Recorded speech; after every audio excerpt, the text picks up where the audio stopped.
Well, Ant joins us now. Yeah, I mean, they had to arrest Lewis Hamilton in particular, or both Mercedes momentum, didn't they? It's great bounce back after Silverstone. Yeah. I mean, absolutely. But you know, it's been a tough day for Mercedes here, trying to fight the Ferraris. And yeah, like we said in commentary earlier today, that different drivers, different cars suit different circuits, and the Ferrari certainly suits this one. How impressed by this man? Once we've got him. He did all right, you know. It's all right, yeah. So, I'm sure he missed being alongside Crofty, really. Yeah. Oh, yeah. No, he did really well. Really, I was impressed. Yeah, really good job. Okay, yeah. Philip, what are you going to do for the race though? So you're starting from 19th. You've got Ericsson alongside you, Verline, and your teammate right ahead of you. You're just going to try and what's the tactics? You're going to stay out of trouble? I went in with no pressure, nothing. I think it's gain as much experience as you can. Of course, you know, it's no secret you want to be going forward, want to be doing what you can, but I've got a rate of development, and also to see how my fitness is over the course of 70 laps round here tomorrow in the heat. Did you already feel that, Paul, or not? The G-force and stuff. I mean, how do these cars compare to your last memory of an F1 car round? Well, certainly a DTM car. It didn't shock me in any way, which was quite surprising. I was expecting it to be a bit quicker than it was. And that's the car at its best it's going to be. And even, you know, with this special Mercedes qualifying mode that we've always been talking about, yes, it was great power because I worked for Mercedes-Benz as well. Absolutely perfect. It ran seamlessly, but you know, the race is a very different story. Obviously the tyres, I don't know where they are. I've never even driven the car obviously on high fuel, so that'll be another shock into turn one where it is. But it's about you know, bringing yourself into it, even doing a pit stop. You know, I've stopped in the box at the end of that session. They're like, yeah, you stopped on the marks, but there's going to be about 16 people there tomorrow to try and get your way around in 2 seconds. Williams are normally pretty fast at pit stops as well. It's going to be pretty hot tomorrow. This is probably one of the most physical next to Singapore, isn't it, I would say? I would say it was definitely at the top of my list for being the hardest Grand Prix I'd done.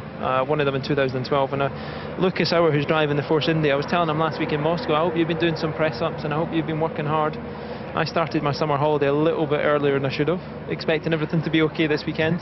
But, you know, you prepare yourself as best you can, and I'll know this, you'll know that, Damon.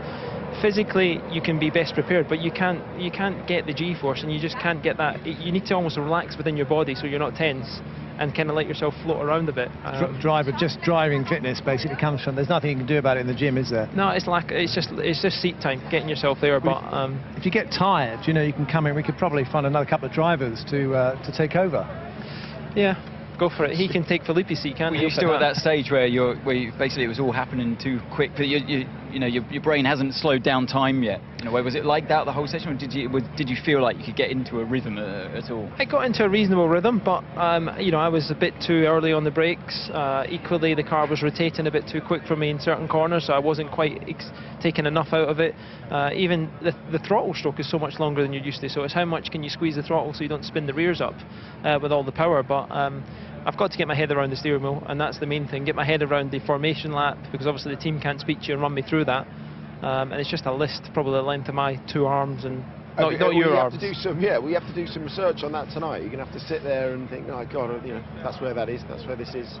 Takes a bit of that. You know, the 2 guys, you know, Dave and Andrew, have been running me through it as much as they could, and you know, we had a good night last night.